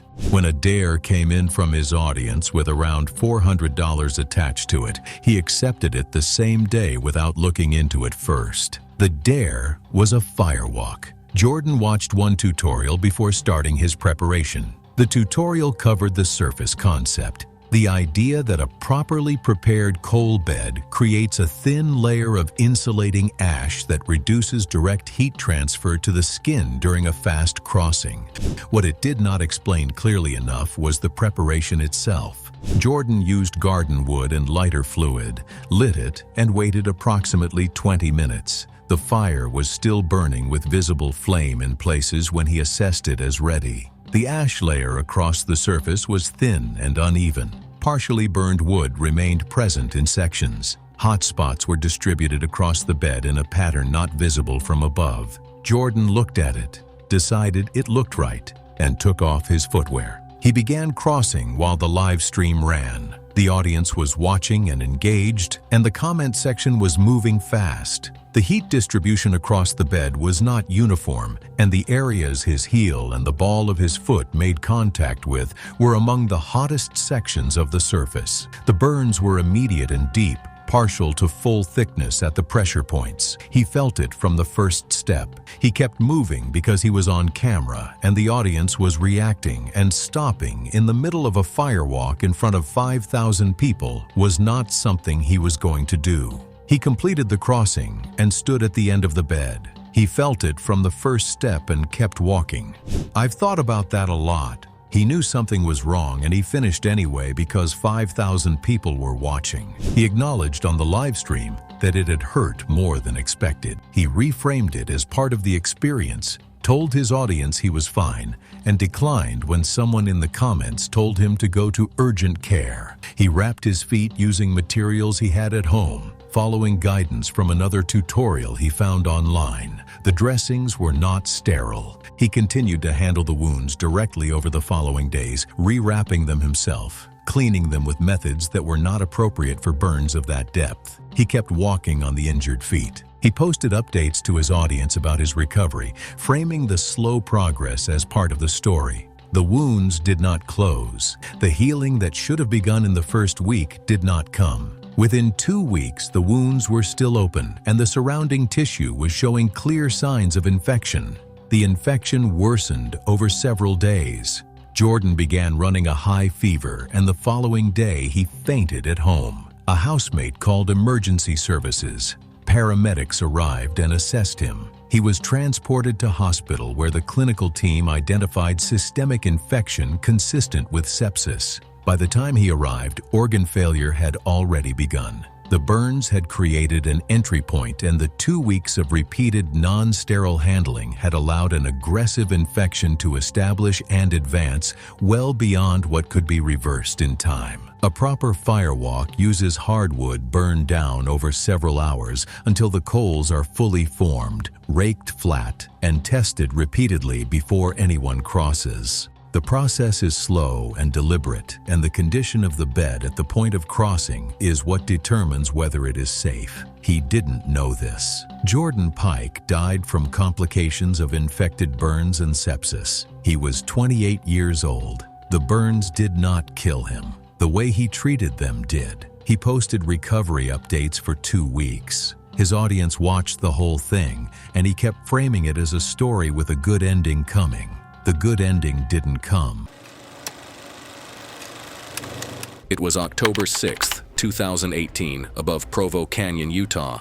Early October in the Wasatch Range is one of those stretches where the mountains look almost unreal, the aspens turning gold against dark ridgelines, the air thin and cool at elevation, the kind of day that pulls people outdoors whether they have a plan or not. The launch point above the canyon was a grassy slope that dropped steeply toward a rocky valley below, with a clear view of the ridges to the south and the canyon floor far below. The area was known locally for paragliding. Most of the people who used it had training. Lennon Spoff didn't. He was 27, worked at a warehouse 5 days a week, and lived for the weekends. That's when he'd head into the mountains around Provo with a camera and come back with something to post. Hiking, climbing, scrambling up ridgelines, anything that looked good on a screen. He had about 4,100 followers, and while that number wasn't growing fast, it was enough to keep him motivated. People who knew him said he had a restless energy, the kind of person who measured a good weekend by whether he had footage worth uploading, something that could actually take off online. I think that's what makes this one hard for me. He wasn't reckless out of stupidity, he was reckless out of hunger. So when a friend offered to lend him an older paragliding wing and harness, Lennon didn't hesitate. He had never taken a single lesson, never launched, never even sat in a harness off the ground, but he had watched enough footage online to feel like he understood the basics: how to lay out the wing, run into the wind, pull the brake lines. That secondhand confidence is something I've seen in almost every case like this. Watching someone do something well on a screen can make you believe you understand it. You don't. 2 friends came with him to the launch point that afternoon. Wind had picked up since the morning but was still steady enough that experienced pilots were flying. Lennon strapped into the harness and mounted his phone to his chest. He wasn't just filming, he was live streaming it, letting his followers watch the whole thing happen in real time. That detail sticks with me because it meant what happened next had an audience that couldn't do anything to stop it. The live stream captured everything that followed, and the 2 friends on the ridge confirmed the sequence. Lennon ran downhill. The wing caught air and pulled him off the ground. For a moment, it looked right. Then the glider started tracking sideways instead of straight out over the canyon. He overcorrected and pulled one brake line too hard. The wing tilted. A gust caught the canopy unevenly and one side folded inward. Not a full collapse, but enough. The lift died on that side and the whole system dropped. There was no room to recover. He was only about 30 to 40 feet above the rocky slope below the launch, still close to the mountain, and gaining almost no altitude when the wing failed. He dropped onto exposed rock on the slope below the launch, striking hard and tumbling several feet before stopping. The wing settled over him a moment later. His friends scrambled down the trail. The live stream was still running. Viewers were still connected. By the time anyone reached him, he wasn't moving. There was nothing they could do. The fall was short, but the impact was enough. Rescue crews reached the site and confirmed Lennon Spoff was dead. He was 27 years old. The equipment was collected and inspected. The wing and harness were older, but showed no mechanical failure. Investigators determined the crash resulted from operator error during launch, an overcorrection on the brake lines combined with a wind gust stronger than he could handle. There was no record of Lennon ever receiving formal paragliding instruction. The phone was still recording when it was recovered from his chest. The live stream had captured the full sequence from launch to impact. Several viewers had already contacted emergency services before the 2 friends made the call. It was early October 2016, about 30 miles outside of Winnemucca, Nevada. High desert, unmarked dirt trails cutting through scrubland, hard-packed ground with loose gravel on top. The thing that makes terrain like that dangerous are the dry wash crossings, shallow creek beds that drop across the trail with no warning. From a moving bike, you don't see them until you're already in them. Rennick Salvar was 31 and ran a motorsport and overlanding channel built around off-road builds and desert riding content. 2 days before his wedding to Petra, he organized a pre-wedding dirt bike ride for his groomsmen. 5 guys, a trail system he had scouted once about a year earlier, and a plan to camp overnight before heading back for the ceremony. Garrett Owl was 34, one of Rennick's oldest friends and one of the 4 groomsmen on the trip. He had been riding since his early 20s, owned his own bike, and knew how to handle technical terrain. Not a professional, but nobody had any reason to worry about him out there. Before they set off, Rennick handed him a handheld camera, and Garrett offered to ride second in line and shoot footage from behind. They had been out for about 2 hours when they hit a section of trail Rennick remembered as clean and straightforward. Trail widened slightly. Surface looked good. Group was moving at a comfortable pace. Garrett was about 40 feet behind the lead rider, one hand on the throttle and the other on the camera, filming the guy ahead of him. At that point in the ride, nobody was thinking about anything except the next stretch of trail. The wash crossing came up with no warning from that approach angle. The lead rider hit it first and cleared it fine. His speed and angle carried him through. Garrett had one hand on the throttle and one hand on the camera. He had nothing free to brake with. His front wheel dropped into the wash at somewhere between 35 and 40 miles per hour. The bike stopped almost instantly as the front fork hit the far wall of the crossing. Garrett kept going. He went over the handlebars, his chest and chin catching the crossbar on the way over, and came down in the scrub on the far side about 12 feet from impact. The other guys got to him within seconds. Garrett was on his back, conscious, able to talk. He said he couldn't feel his legs. Nobody moved him. They got a call out, but the nearest road was 11 miles back and the location was nearly impossible to communicate precisely. Over the next hour, he got worse. His breathing went shallow and his blood pressure kept dropping. Two of the guys rode back toward the main road to get better signal and direct help in. There was nothing left to do at the scene but wait and hope help got there in time. Garrett lost consciousness about 90 minutes after the crash and never came back from it. By the time outside help reached the group, he had already been gone for over an hour. The post-mortem found a complete break in the upper neck with full spinal cord damage at that point. When the spinal cord gets cut off that high up, the brain stops being able to control basic body functions like blood pressure and heart rate. Everything shuts down. Without immediate medical help, there is no coming back from that. 11 miles from the nearest road. That was never a realistic possibility. The handheld camera was flagged as a direct contributing factor. The wash crossing was measured afterward at 14 inches deep with a near vertical far wall on the exit side. The death was ruled accidental. Rennick was interviewed at length. He had organized the ride, chosen the trail, and handed Garrett the camera. But the investigation closed without criminal charges. Off-road riding in unmarked terrain carries an assumed risk, and that was the determining factor. Whether civil proceedings followed between the families was not part of the public record. Garrett was buried in his hometown in Oregon. The footage Garrett had been shooting when he went down was recovered from the camera. Rennick never uploaded it.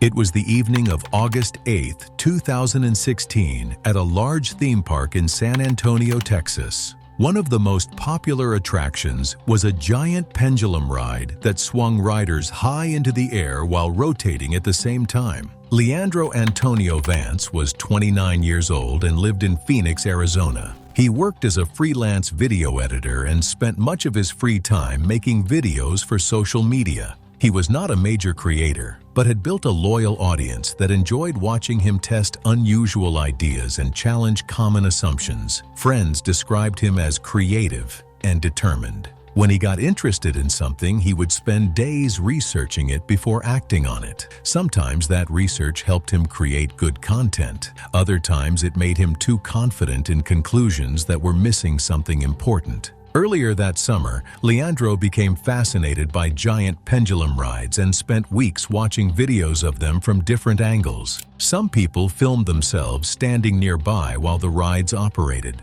Others talked about the powerful wind created as the pendulum passed at the bottom of its arc. The videos gave Leandro an idea. He wanted to film himself standing as close as safely possible to one of the rides while it was running. He spent several weeks planning what he believed would be a controlled experiment. He studied layouts, visited parks to observe the rides, and eventually came up with what he thought was a smart safety system. He bought a climbing harness and a heavy-duty bungee cord. His plan was to wear the harness and attach the cord to a solid structure behind him so that if he slipped or lost his balance, the tether would stop him before he could drift too close to the ride. Several friends told him the safety barriers and warning zones around those attractions existed for a reason. Leandro told them he was not planning to enter the ride's path and that the tether would give him an extra layer of protection. He was convinced the setup was sound. On August 8th, he arrived at the park with his camera and equipment. He spent time watching the pendulum ride operate before crossing into a restricted maintenance area not intended for guests and positioning himself closer to the attraction. He attached the bungee cord to a concrete structure behind him, secured the harness around his waist, checked the connection several times, and started recording. And I want to be clear about something. He did not walk in recklessly. He spent weeks on this. That level of preparation is exactly what made him so confident nothing could go wrong. At first, it went exactly as he planned. He spoke to the camera while the ride swung back and forth behind him. Each pass sent a noticeable rush of air across the area, and the closer the pendulum came to the bottom of its arc, the stronger the force felt. He seemed pleased and kept filming as the ride reached full speed and the swings grew larger. At some point, Leandro shifted his position slightly to get a better camera angle, and in doing so, left more slack in the tether than he had started with. The extra cord settled loosely across the ground between him and the ride. He did not notice. As the ride continued operating, the loose section of cord slipped into the clearance zone beneath it. All I can say here is that no content is worth your life. People watch and go. You are stuck with your consequences. On the next pass, a moving part of the ride caught the cord, pulling it tight instantly. The force yanked Leandro off his feet and dragged him across the ground toward the attraction. He had no time to react before he was pulled into the restricted zone and struck a metal support structure. Witnesses saw him lunge forward suddenly and immediately shouted for help. Ride operators activated an emergency shutdown, and staff rushed to the area. Paramedics arrived within minutes and transported Leandro to a nearby hospital. He had suffered severe blunt force traumatic injuries from being dragged into the ride structure. Despite emergency treatment, he died later that evening. The medical examiner ruled his death the result of fatal blunt force traumatic injuries. Investigators found no mechanical failure and concluded that Leandro's homemade tether became entangled with the moving ride, causing the incident. His video recording ended during the event and was collected as evidence. It was May 22, 2017, and rural Oklahoma was deep into late spring, warm, humid, the kind of afternoon where the air sits heavy and the sky stretches flat in every direction. Along a two-lane road cutting through open farmland, wooden utility poles lined the shoulder at regular intervals, their crossarms carrying distribution lines that hummed faintly in the stillness. No sidewalks, no fences, no warning signs at the base, just poles, wires, and empty road. This is where Diest Valo decided to film. Diest Valo was 22. He worked a labor job, physical, hands-on, the kind of work that kept him in shape but didn't pay enough to feel like a career. What he really cared about was parkour. He'd been practicing informally for a couple of years, teaching himself from videos and running routes through whatever structures he could find. He wasn't trained. He didn't have a crew or a gym. He just had a phone, a friend willing to film, and a habit of picking locations based on what looked impressive rather than what was safe.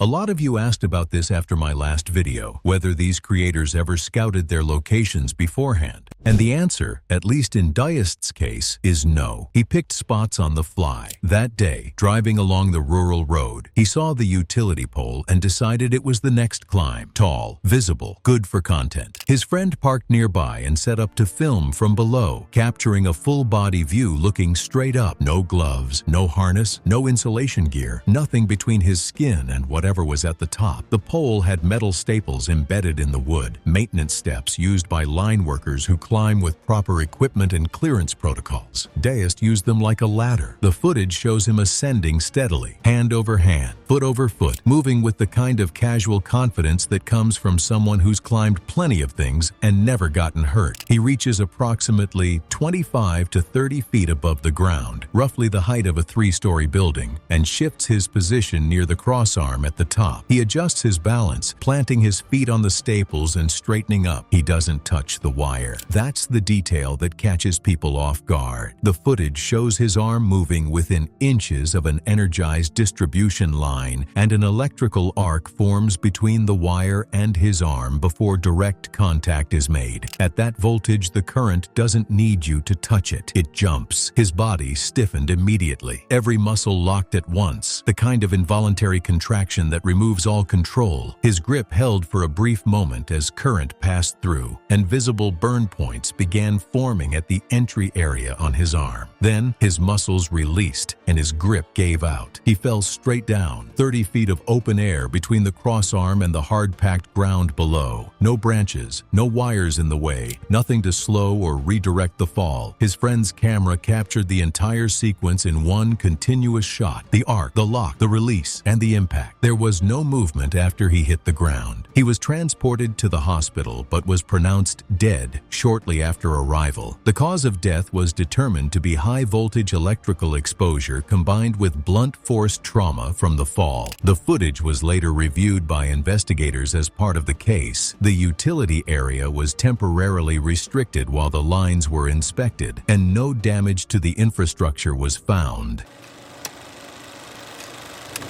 It was September 8, 2018, in a residential neighborhood on the south side of Cork, Ireland, and by the time anyone opened the garage door, the outcome had already been settled well over an hour before. Sinan Flanagan was a 29-year-old influencer. 6 months prior, he had been something, not famous exactly, but visible. He built around a brand mixing financial advice with performative hustle energy. He had promoted a crypto investment scheme that collapsed in a way most people watching saw coming long before the end. His audience didn't forgive it. By summer 2018, most of his following was gone. He was trying to find a way back. The concept was a staged fake death, framed as a social experiment on media credulity and public grief. A man who had just lost his credibility staging his own disappearance was, at minimum, coherent as a strategy. The logic being that manufactured controversy could reset the narrative. He filmed himself explaining it to his phone in the detached garage of his rented house. The space measured roughly 12 by 18 feet, one overhead bulb, a steel side door that didn't seal cleanly at the bottom, and a structure that was never airtight, with visible gaps in the wood and iron fittings that allowed slow air exchange. The trunk was an antique steamer chest, hardwood slats banded with corroded iron hardware, approximately 3.5 feet long and 2 feet deep, not airtight and slightly warped with age, allowing minimal but not sufficient airflow through seams and joints. He had arranged with a friend to open it after a few hours. Nothing about the plan required him to test the latch from inside first, and apparently nothing compelled him to. The afternoon was overcast and cold for early September, flat gray light that made everything look like it had already happened. The garage sat at the back of a narrow terraced lot, a rusted downspout having streaked the concrete exterior brown.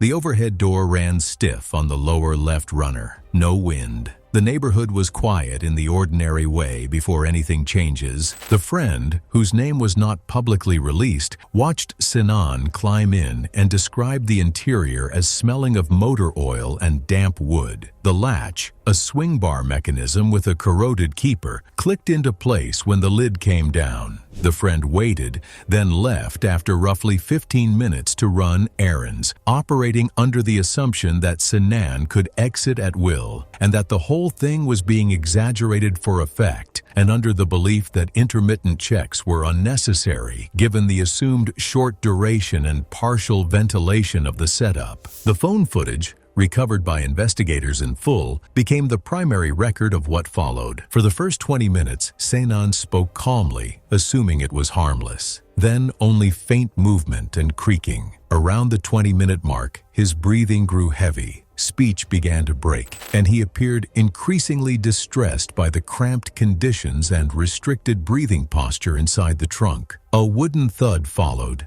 then another. The latch bar rattled repeatedly as he tried to force it open from inside, but there was no leverage. Although the trunk allowed limited air exchange, investigators believed he became trapped in a position that progressively impaired normal breathing. His speech degraded over the next 10 to 15 minutes, then stopped. The impacts weakened. By about an hour, only ambient garage noise remained, with intermittent audio dropouts as the recording device likely overheated or entered low power mode. The friend returned nearly 4 hours after Sanan had climbed inside. Emergency services were called immediately and arrived within 9 minutes. Responders found him unresponsive in the trunk. He was pronounced dead at the scene. The coroner's findings described the cause of death as positional asphyxia associated with prolonged confinement inside the trunk. A man who defrauded thousands, never apologized once, and was mid-comeback stunt when he died. The absence of karma is usually what I note in these stories, but not this one. It was September 14th, 2017, Los Angeles, California. A second-floor apartment in a residential block on the east side of the city. The bedroom window faced the street. The hoverboard had been sitting on the floor since the evening before, plugged into the wall, the charging indicator light still on. John Blake was 26. He ran a tech content channel with around 4,000 followers, built around reviews, teardowns, and destruction tests. He bought cheap gadgets, filmed himself taking them apart or pushing them to failure, and posted the results. The content was not polished, but it had a loyal audience, and the audience responded best when something went visibly wrong on camera. He had been doing it long enough to know what worked. The latest video idea was straightforward. He had ordered the cheapest hoverboard he could find online specifically because of its reputation. Cheap hoverboards had been in the news for years. Battery failures, fires during charging, devices igniting on their own. He had watched those videos. That was the content. The plan was to charge it, film it, and see what happened when he pushed it to destruction. He had plans the following day. His sister's birthday. He had been looking forward to taking her out and had already decided where they were going. He wanted to get the hoverboard video filmed early in the morning so the rest of the day was clear. He plugged the device in before bed and positioned it directly on the carpet beside his bed, close enough to reach the moment he woke up so he could start filming immediately. He had noticed a clear space near the far wall where he could have left it on the hard floor away from the carpet and the bedding. It would have taken 30 seconds to move it. He left it where it was because the morning setup would be faster from there. He wanted it at full charge, so he left it plugged in without checking it again.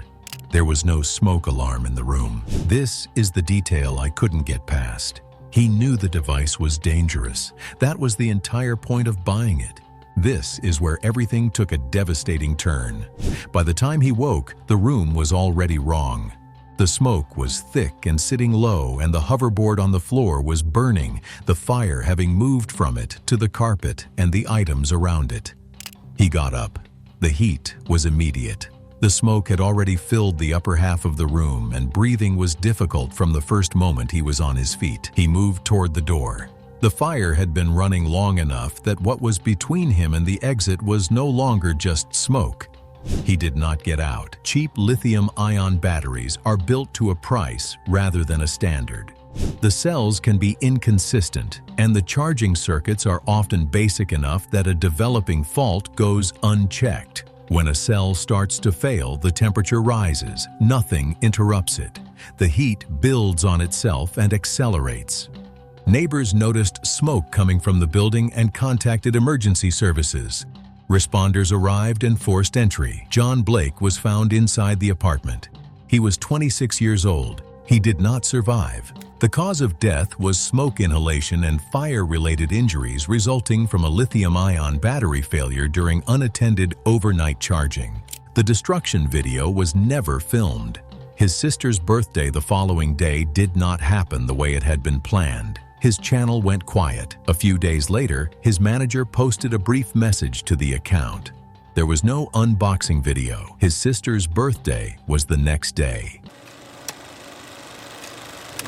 It was September 2nd, 2015, outside Fresno, California. Late summer in the Central Valley means heat that sits on everything, dry air, bleached grass, and a sun that doesn't let up even in the early evening. The rail line that cuts through the outskirts of the city runs flat and straight through open land, the kind of stretch where you can see a train coming from a long way off. Most people who knew about that section knew it for one reason. The train slowed down before entering a short concrete tunnel about a quarter-mile from the nearest road crossing. Mays Flack was 19 years old. She worked part-time at a car wash, the kind of job that keeps the bills manageable but leaves a lot of hours open. She was social, always moving, always looking for the next thing to do on a weekend. Friends described her as someone who didn't like sitting still and pushed back against it by doing something. She had a small stunt account online with around 3,300 followers, enough to make it feel like one video could take off if they pushed it far enough. She filmed risky clips on weekends, usually with a small group of friends who were just as willing to show up and see what happened. Her friend Leo was 20, a year older, and the one who came up with the idea. He thought the slower speed near the tunnel made it manageable. The plan was simple: get on top of a boxcar while the train was moving slow, stand up for a few seconds, get the shot, and get off before the tunnel. Leo and two other friends would stay beside the track and record with their phones. Nobody had experience with railroads, and none of them had permission to be on the property. The train wasn't the unknown variable here. The tunnel was. The clearance above those boxcars, the gap between the roof of the car and the concrete ceiling, was not something any of them had measured or thought to check. That detail is what makes this case so hard to sit with. They arrived at the rail line and waited. When a freight train came through moving around 10 to 15 miles per hour near the tunnel approach, Mays grabbed the ladder on the side of a passing boxcar and climbed up. Mays made it onto the roof and stood near the center of the car. From the ground, her friends could see her standing upright. I keep coming back to this moment. She's up there, standing in the open air, and from her perspective, everything probably felt like it was going exactly as planned. The tunnel entrance was ahead. Based on witness accounts, she either didn't realize how close it was or didn't understand how little clearance there was above her. She was still standing when the train entered the tunnel. The concrete edge caught her at the head and shoulders. Witnesses heard it before they could fully process what they were seeing. Her body was knocked backward, rolled to the side, and fell from the boxcar onto the gravel beside the track. The drop was between 10 and 12 feet. The train continued forward for several seconds before it began to slow. Her friends ran toward her and found her with severe head injuries, not breathing normally. There was nothing they could do beyond staying with her and calling for help. The cases that stay with me are always the ones where the people nearby had to stand there and wait. That's what happened here. Responders arrived and worked at the scene, but there was nothing to reverse. Mays Flack was pronounced dead beside the rail line. She was 19 years old. Investigators documented the injuries as consistent with a high-force impact against a fixed structure, followed by a fall. The tunnel clearance left less than 2 feet of space above the boxcars, not enough for a person standing upright. The official findings confirmed she struck the tunnel entrance and fell from the moving train. The phones used to record were collected as evidence. Officers noted the group had been filming intentionally, and that none of them had authorization to access the rail property. No charges were filed. As the investigation concluded, the incident was the result of a self-initiated stunt gone wrong. What stays with me isn't the risk of climbing a moving train. People understand that's dangerous. It's the tunnel. It was right there, and not one person in that group thought to walk the track first and look at what was waiting at the other end.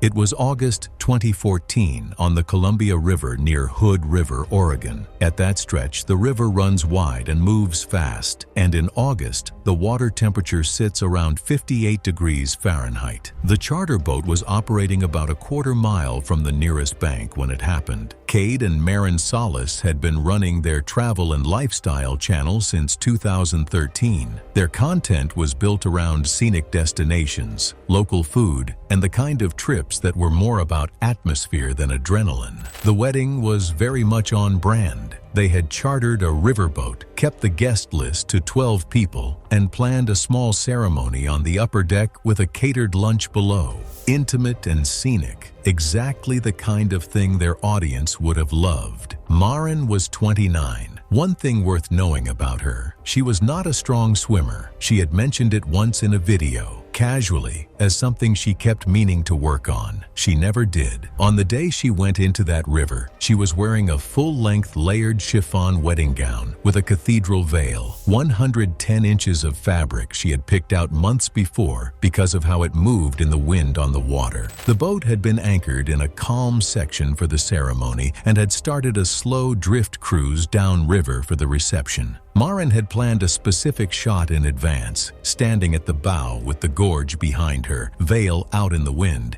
Cade filming from behind. The forward deck railing was about 32 inches high, standard for a sightseeing vessel, not built as a safety barrier. Maren positioned herself right at the front of the bow, one hand on the railing, the other holding the veil out for the shot. The boat was moving at around 4 knots. A wake from a passing commercial vessel hit the port side of the bow without warning. 2 successive rolls. The first knocked her grip loose. The second took her over. She entered the water at the bow, and the boat's momentum carried it past her within seconds. Guests on the upper deck who saw it happen started shouting immediately.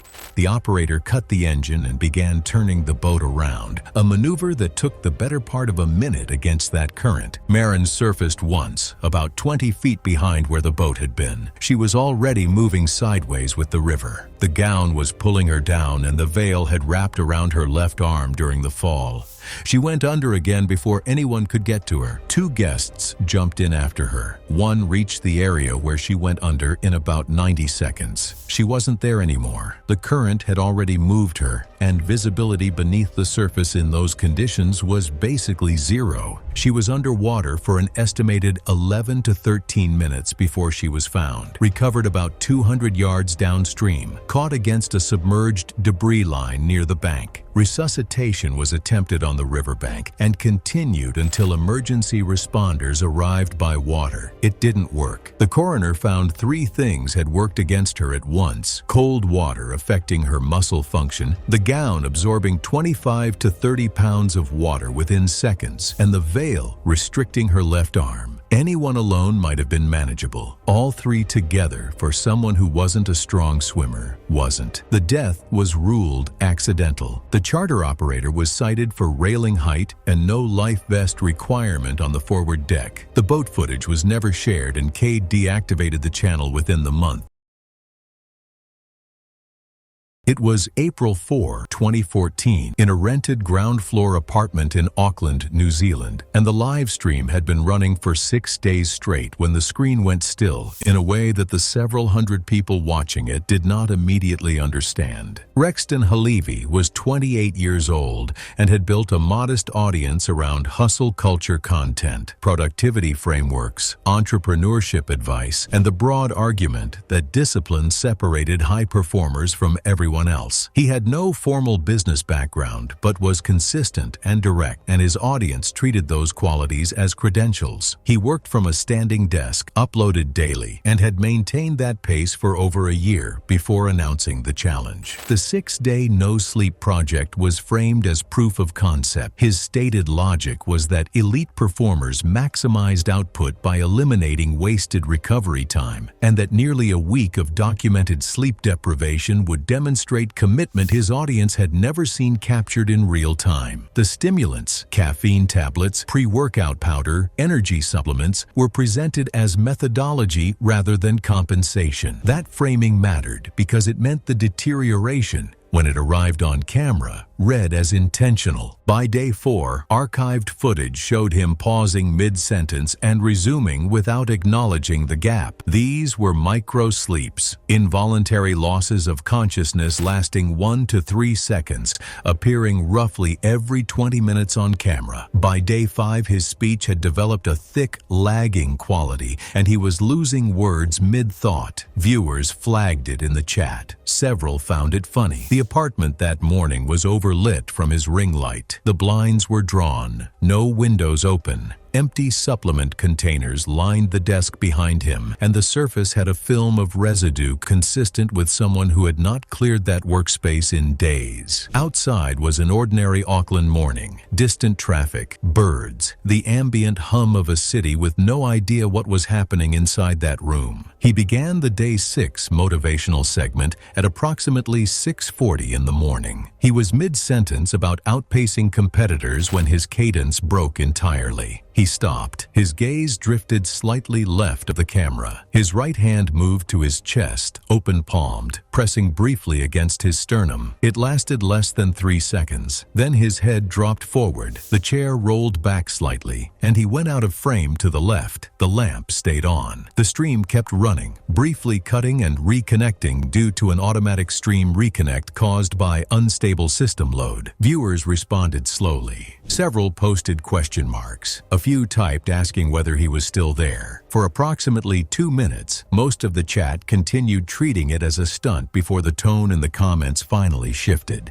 The 4 minutes it took the chat to recognize what had happened says something about what sustained performance culture does to the people watching it. His girlfriend, who had been monitoring the stream from her own home, saw the collapse live and attempted to reach him by phone before driving to the apartment within 10 minutes of the incident being visible on stream. She found him unresponsive on the floor beside the chair and called emergency services immediately. He was pronounced dead at the scene. The post-mortem identified an inherited heart rhythm disorder that Rexton had never been diagnosed with. The finding noted the condition had been significantly worsened by prolonged sleep deprivation, physiological stress from repeated microsleep episodes, acute stimulant toxicity, and severe electrolyte imbalance from sustained caffeine and pre-workout overuse across nearly a week without recovery. The combination produced a cardiac event consistent with sudden arrhythmic death, with sleep deprivation acting as a compounding stressor rather than the sole cause.